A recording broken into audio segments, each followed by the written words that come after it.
Alfred once told me it wasn't my fault my parents died. It was him, and only him. But grief has a way of lying to you. It whispers in the dark. It crawls up your spine like a shadow you can't shake, telling you that you should have done more, that you should have been stronger, faster, braver, anything except a child. That's the first one. Grief gives you the illusion of responsibility. When you carry tragedy long enough, your mind rewrites history just to make sense of the pain. You start believing that the universe is punishing you, that there's some cosmic ledger keeping score, and every scar, every loss, every moment of loneliness is something you deserved. But Alfred, he saw the truth long before I did. He knew that grief isn't logical. It's primal. It claws at the inside of your skull, and if you don't face it, it becomes the mask you wear. People today don't talk about that. We talk about trauma, we talk about anxiety, we talk about dissociation and breakdowns, but we rarely talk about the quiet ways grief dismantles a mind. Grief doesn't scream, it whispers, it corrodes, it rewires. It makes you believe you're alone even when you aren't. And the worst part, you start thinking your healing is a betrayal. That moving forward means leaving them behind.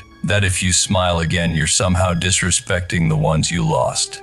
But that's the lie grief tells to keep you prisoner. Pain isn't loyalty, suffering isn't devotion, and carrying the weight of the past doesn't resurrect the dead. It only buries you alongside them. Alfred tried to tell me that, tried to pull me back before I drowned in my own absolutes. Because grief is the first villain most of us ever face. And unlike the others, you can't punch it, you can't intimidate it, you can't hide from it in the shadows.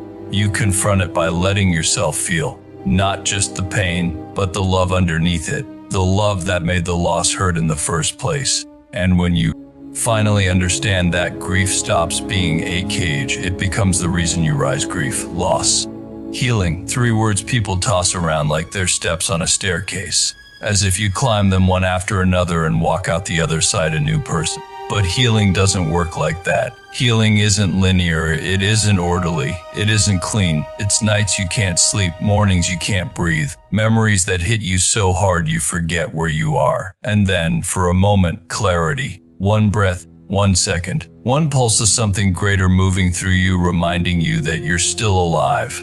I didn't understand that pulse for a long time. I thought it was adrenaline, or anger, or the mission I chained myself to. But the truth is simpler and stranger. There are frequencies in this universe, invisible currents, waves of energy that move through every living thing. Some call it vibration, some call it spirit, some call it God. I never believed in any of it, not until nights when grief crushed me and the silence became so loud it felt like the air was shaking. I realized something. Pain has a frequency, but so does healing. When you're grieving, your whole body is tuned to loss. Your thoughts tighten, your heartbeat changes, your breath becomes shallow. Your entire being vibrates at a lower rhythm, as if the world is moving too fast around you. But healing is when you allow yourself to retune, to breathe slower, to let the memories pass without letting them pierce you. To sit in the darkness until your heartbeat syncs with something calmer, something older, something that feels like the universe whispering.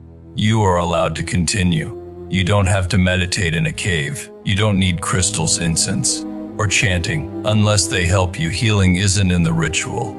It's in the stillness you create. Sometimes it's a single tone, a low hum in your chest when you breathe deep enough. Sometimes it's music that feels like it's pulling the weight out of you. Sometimes it's the voice of someone you trust reminding you that you're not alone in the wreckage.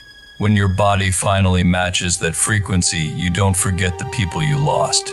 You honor them by rising. Alfred said my parents would want to see me live, not haunt the place where they died. And for once I listened. Grief didn't end. It just changed shape. It became a guide instead of a chain. And if you're watching this, maybe you're where I was. Maybe you think the pain defines you. Maybe you think you'll never stand again. But listen closely, you're not broken. You're tuning. You're finding your frequency. And when it sinks, when your mind and heart finally align, you'll rise too. Not as who you were, but as who you're meant to become. Healing isn't a straight line. It's a labyrinth, and every night I stand up here above a city that forgets how easily it can break. I feel the echoes of the life I lost vibrating in my bones. Grief, loss, healing. These aren't chapters you finish. They're frequencies you learn to live with. The air is colder on the rooftop, quieter, Up here, you can almost hear the universe breathing a low hum beneath the chaos, like a reminder that everything, even pain, vibrates with purpose. Some people call that destiny. Others call it madness. I've walked the line between both. But here's the truth I've learned alone: in the dark, the universe doesn't heal you. It offers you a frequency. You decide if you tune into it or drown beneath it. Every memory of my parents, every scream in the alley, every night I wake up gasping for air, those used to be weights on my back. Now they're signals, coordinates, a map written in scars. Grief taught me empathy. Loss taught me discipline.